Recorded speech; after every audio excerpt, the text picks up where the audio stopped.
મિત્રો, મોક્ષદા એકાદશીના દિવસે તુલસીના છોડમાં એક વસ્તુ બાંધી દેશો તો તમારા જીવનમાં રહેલી ધન સંબંધિત તમામ સમસ્યાઓ દૂર થઈ જશે. એટલું ધન તમારા જીવનમાં પ્રાપ્ત થશે કે જન્મ જન્માંતરની ગરીબી સમાપ્ત થઈ જશે. મિત્રો, આપણા હિન્દુ ધર્મમાં દરેક એકાદશીનું વિશેષ મહત્વ હોય છે અને એકાદશીનું આ પર્વ ભગવાન વિષ્ણુને સમર્પિત હોય છે. આ દિવસે ભગવાન વિષ્ણુની વિધિપૂર્વક પૂજા આરાધના કરવાથી દરેક પ્રકારની મનોકામના પૂર્ણ થાય છે. મિત્રો, મોક્ષદા એકાદશીના નામ ઉપરથી એવું જાણવા મળે છે કે આ એકાદશી મોક્ષ આપનારી હોય છે. આ એકાદશીનું વ્રત કરવાથી સમસ્ત પ્રકારના પાપોથી મુક્તિ મળે છે. જે કોઈ મનુષ્ય આ વ્રતને કરે છે એના પૂર્વજોને પણ મોક્ષની પ્રાપ્તિ થાય છે. તો મિત્રો, આજની વિડિયો તમારા માટે ખૂબ જ ખાસ છે.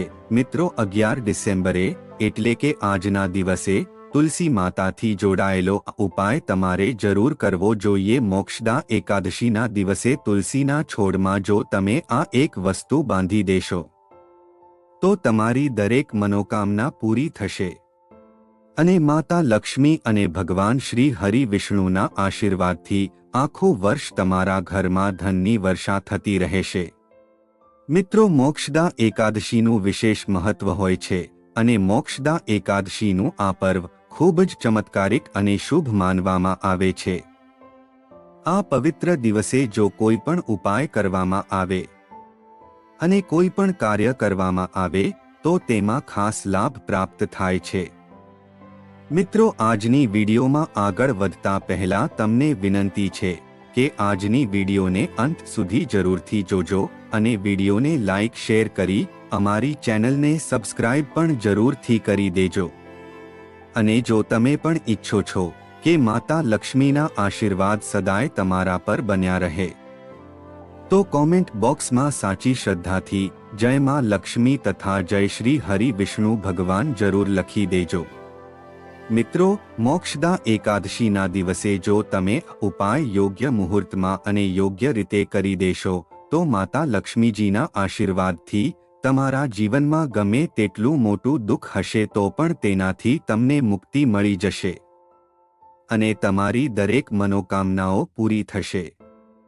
જો આ ઉપાય તમે પૂરી શ્રદ્ધા અને ભાવથી કરી દેશો તો તમારી દરેક મનોકામના પૂરી થશે અને આ ઉપાય કરવાથી એવું ફળ પ્રાપ્ત થશે કે જેની તમે ક્યારેય કલ્પના પણ નહીં કરી શકો. તેથી મિત્રો, આજના દિવસે તમે તુલસીના છોડનો ઉપાય એકવાર જરૂર કરી દેજો. મિત્રો, મોક્ષદા એકાદશીનો દિવસ એટલો ખાસ હોય છે અને એટલો મહત્વપૂર્ણ હોય છે કે ઘણીવાર મોટી પૂજા અને અનુષ્ઠાન કરવાથી મનોકામના પૂર્ણ નથી થતી, પરંતુ મોક્ષદા એકાદશીના દિવસે આ નાનકડો ઉપાય કરવાથી તમારી મનોકામના પૂર્ણ થઈ જાય છે. અને ઘણા લોકોએ આ ઉપાય કર્યો પણ છે અને તેમને આનું શુભ ફળ પણ પ્રાપ્ત થયું છે. જો મિત્રો, તમે પણ આ ઉપાય કરવા માંગો છો તો આ ઉપાયને સૌથી પહેલા સારી રીતે સમજી લેવો જોઈએ. ત્યારબાદ તમે આ ઉપાય કરશો તો તમને જરૂર ફળ મળશે. આ ઉપાય કરી લેવાથી તમારા ઘરમાં ચાહે કોઈ પણ પ્રકારનું દુઃખ અથવા સમસ્યા કેમ ન ચાલી રહી હોય, ચાહે તે પિતૃદોષ હોય અથવા કોઈ મંગલ દોષ હોય, જો આ દિવસે જો તમે આ ઉપાય કરી લીધો તો તમારા જીવનમાંથી તમામ પ્રકારના દુઃખ દૂર થઈ શકે છે. ચાલો મિત્રો, હવે જાણીએ કે ઉપાય કેવી રીતે કરવાનો છે. પરંતુ તે પહેલા તમારે તે જાણવું જરૂરી છે કે આ ઉપાય કયા સમયે કરવો જોઈએ અને કોણે કરવો જોઈએ. મિત્રો, તુલસી માતાના છોડનો આ વિશેષ ઉપાય તમારે મોક્ષદા એકાદશીના દિવસે કરવો જોઈએ. મિત્રો, મોક્ષદા એકાદશીના દિવસે આ ઉપાય તમારા ઘરની માતા બહેનો હોય તેમણે કરવો જોઈએ. અને જો તમે ઈચ્છો તો ઘરના કોઈ પણ સદસ્ય પાસે ઉપાય કરાવી શકો છો. પરંતુ મિત્રો, ઘરની માતાઓ અને બહેનો માતા લક્ષ્મીનું સ્વરૂપ માનવામાં આવે છે અને જો ઘરની લક્ષ્મી કોઈ ઉપાય કરે તો તેનું ફળ જરૂરથી પ્રાપ્ત થાય છે. મિત્રો, હવે તમારા મનમાં એ પ્રશ્ન હશે કે આ ઉપાય કયા સમયે કરવાનો છે. સવારે કરવો જોઈએ કે સાંજના સમયે કરવો જોઈએ? તો મિત્રો, આ ઉપાયને તમે સવારના સમયે પણ કરી શકો છો અને સાંજના સમયે પ્રદોષ કાળમાં પણ કરી શકો છો. પરંતુ જો તમે આ ઉપાય સાંજના સમયે કરશો તો તે વધારે સારું માનવામાં આવે છે. મિત્રો, ચાલો હવે આપણે ઉપાય વિશે વિસ્તારપૂર્વક જાણીએ. જો મિત્રો, ધનની સમસ્યાના કારણે તમે ખૂબ જ પરેશાન રહો છો તો તમને જણાવી દઈએ કે તુલસી માતાને મહાલક્ષ્મીનું સ્વરૂપ માનવામાં આવે છે. તુલસી માતાથી જોડાયેલો આ ઉપાય જ્યારે તમે કરો છો તો ધન સંપત્તિથી જોડાયેલી કોઈ પણ સમસ્યા તમારા જીવનમાંથી દૂર થઈ જાય છે અને માતા લક્ષ્મીની કૃપા સદાય તમારા ઘર પર વરસવા લાગે છે. એકાદશીના દિવસે આ ઉપાય કરવાથી તમારા ઘરમાં જેટલી પણ નકારાત્મક ઉર્જા હશે, જેટલી પણ ખરાબ શક્તિઓ, દુષ્ટ શક્તિઓ હશે, કોઈ પણ નજરદોસ્ત હશે તો તે તમામ દૂર થઈ જશે. તમારે સૌથી પહેલા મોક્ષદા એકાદશીના દિવસે સવારના સમયે સ્નાન આદિ કાર્યોથી નિવૃત્ત થઈને ઘરમાં ગંગાજળમાં છંટકાવ કરવાનો છે. અને જો તમે સ્નાન કર્યા પહેલા ગંગા જળનો છંટકાવ કરો છો તો તમારા સ્નાન કરવાના પાણીમાં થોડી હળદર નાખી દેવાની છે.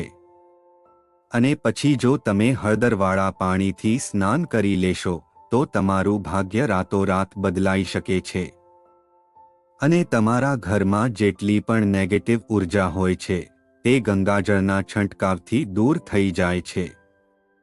કારણ કે મોક્ષદા એકાદશીનો દિવસ ખૂબ જ શુભ હોય છે.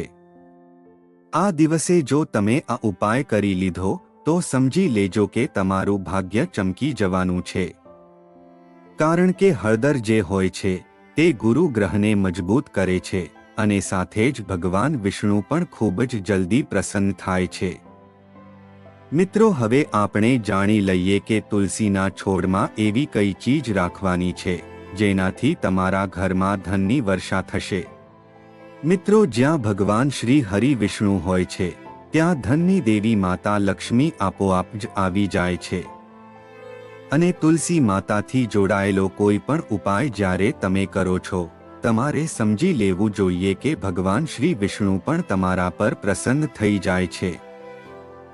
જે લોકો ખૂબ જ પરેશાન રહે છે, જેમના ઘરમાં ધન નથી ટકતું, પૈસા હાથ પર રહેતા જ નથી અને બીજાઓથી પાસેથી ઉધાર પૈસા લઈને કામ ચલાવવું પડે છે, મતલબ કે ધનને લઈને ખૂબ જ વધારે સમસ્યાઓ ચાલી રહી છે, તો મોક્ષદા એકાદશીના દિવસે તુલસી માતાથી જોડાયેલો આ ઉપાય જરૂર કરી લેજો.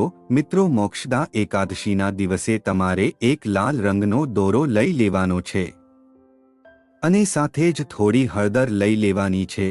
ત્યારબાદ તે હળદરમાં થોડું પાણી મેળવીને તેની પેસ્ટ બનાવી લેવાની છે. પછી તે લાલ દોરાને હળદરમાં રાખીને તે દોરાને હળદરથી રંગી દેવાનું છે. ત્યારબાદ મિત્રો, તે દોરાને 3 ગાંઠો વાળીને તમારે ઓમ નમો ભગવતે વાસુદેવાય મંત્રનો જાપ કરતા રહેવાનું છે.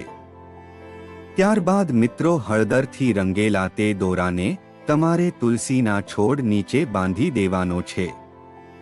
આ ઉપાય ખાસ કરીને સવારના સમયે કરવો ઉત્તમ માનવામાં આવે છે અને સાંજના સમયે તુલસીના છોડ પાસે શુદ્ધ ઘીનો દીવો જરૂરથી પ્રગટાવવો જોઈએ. મોક્ષદા એકાદશી તિથિના દિવસે તુલસીના છોડમાં જળ અને ગાયના કાચા દૂધથી અર્ઘ્ય આપીને તુલસી માતાની 7 વાર પરિક્રમા કરવી જોઈએ. આ ઉપાય કરવાથી ધનની સમસ્યાઓ દૂર થાય છે. ભગવાન શ્રી હરિ વિષ્ણુને પ્રસન્ન કરવા માટે મોક્ષદા એકાદશીના દિવસે ભગવાન શ્રી હરિ વિષ્ણુને ખીર જરૂરથી અર્પિત કરવી જોઈએ. મોક્ષદા એકાદશીના દિવસે શેરડીના રસમાં તુલસી દળ મેળવીને ભગવાન શ્રી હરિ વિષ્ણુનો અભિષેક કરવાથી તમારા ઘરમાંથી આર્થિક તંગી દૂર થાય છે. સાથે જ સુખ અને સૌભાગ્યમાં પણ વૃદ્ધિ થાય છે. તો મિત્રો, આશા છે કે આજની વિડિયો તમને જરૂરથી પસંદ આવી હશે. આજની વિડિયો સારી લાગી હોય તો વિડીયોને લાઈક કરી વધુમાં વધુ શેર કરી દેજો અને અમારી ચેનલને સબસ્ક્રાઇબ પણ જરૂરથી કરી દેજો।